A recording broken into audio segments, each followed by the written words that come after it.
Back and thank you for staying with KTN Prime. Now, on Saturday, the United States ordered all its non-emergency staff in South Sudan to leave amid rising tensions in the country. The fighting in recent days has threatened an already fragile peace deal between President Salva Kiir and Vice President Riek Machar. The two leaders signed a peace agreement in 2018 to end a 5-year civil war that killed hundreds of thousands of people. But the relationship has remained fraught. Let's now speak to Onchari Oye, Regional Affairs Analyst. Good evening, and thank you so much for making time for us. Thank you for having me. So straight to it, it's an all too familiar script. Yeah. Is it by design or by default, from where you sit? I think it's by default, because I don't think there's a group of people seated somewhere trying to plan chaos in South Sudan. Yeah. It points to what I'd call functional failures on so many institutions within the continent, mainly the African Union, which of course conducted its elections recently. That was of course not good for Kenya because our own Raila Odinga lost. Yeah. And so, like I've always said, it's a toothless bulldog. It does not help to resolve, issues within the continent. And every single time we have an issue, we're looking outwards for solutions. Unfortunately, we have a president in the US who does not care about what happens outside the United States. Yeah. So we have to man up and be able to sort out our messes.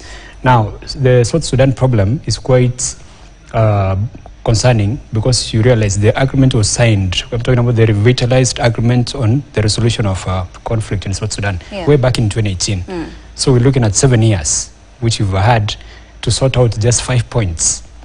These guys were supposed to bring together the armies, disarm the militias, come up with a new constitution, organize for elections, and then carry out a census. Very simple stuff. Not even a single item has been accomplished for 7 years. So the pressure to have all this done should have come from the African Union, which has not done its, a share of pressure application. So again, it points to how our structures and our institutions within the continent have failed to help sort out conflicts like the one in South Sudan. I mean, you've talked about a number of issues: new constitution, an election, the fact that they needed to reunite the armed groups into a single army. Yes. Those are issues that to many seem simple. Very. But it seems we are not, rather South Sudan is not getting it right. So then what happens next? Now, if it's not checked, we're going to slide back into a full-blown, civil war, which is quite unfortunate because as we speak now, we've already lost around 400,000 people. And of course, talk now about more than 1 million who have been displaced internally. And South Sudan has suffered for a very long time. You remember before the new nation was born, way back in 2011, those guys had suffered under the Janjaweed, which was led by the current warlord called Dagalo in Sudan now. So they've lost so many people to chaos. And I think it's high time the AU got to man up and find a way to sort out the crisis in South Sudan. But even before the AU comes in, the president, Kiir, and the deputy president have to realize that they're actually putting their own people in harm's way by not implementing the very simple points they'd signed on way back in 2018. And I expect serious peacemakers within the continent to even ignore the AU and actually move into South Sudan, bring these guys together and push them into, making strides or steps towards democracy, as they had agreed to do in 2018. Okay. Yes. Are you ruling out any external forces that are perhaps interested in oil or resources in South Sudan? Could they equally be a factor in this? Well, there's a very, very slight possibility, but I've not seen that yet because when you look at the current flare-up, we had a small militia which has been linked to the first vice president, Machar, and apparently there was an attempt by the government to disarm them. And then, of course, there was an exchange of fire, which, of course, got out of control. So I don't think there is the involvement of external forces. What I think is contempt. The first vice president does not hold the president in very high esteem for so many reasons.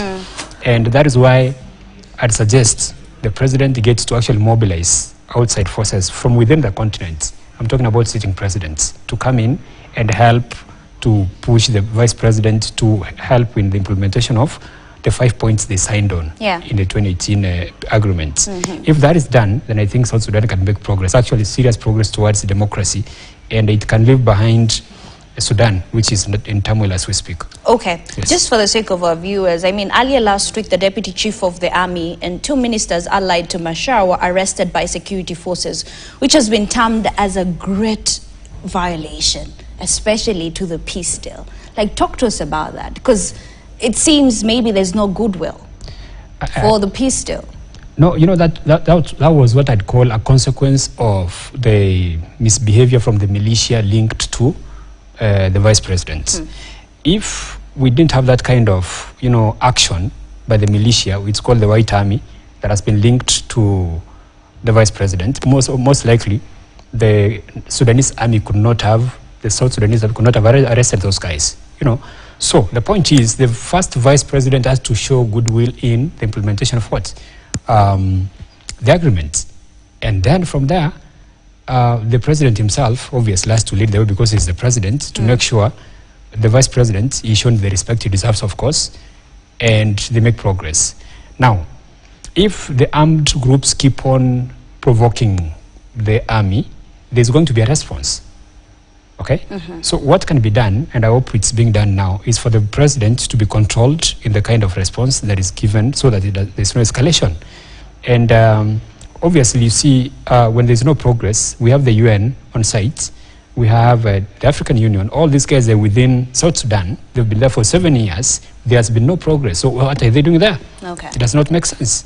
So we need to understand why, for a period of 7 years, an agreement which was signed in 2018 has not been implemented. Yeah. Now, we expected leadership from the president, Salva Kiir himself, and he has to lead the way, he has to show the way for the vice president to follow through. So they have to, it has to actually, we need to have an audit from the time they signed the agreement.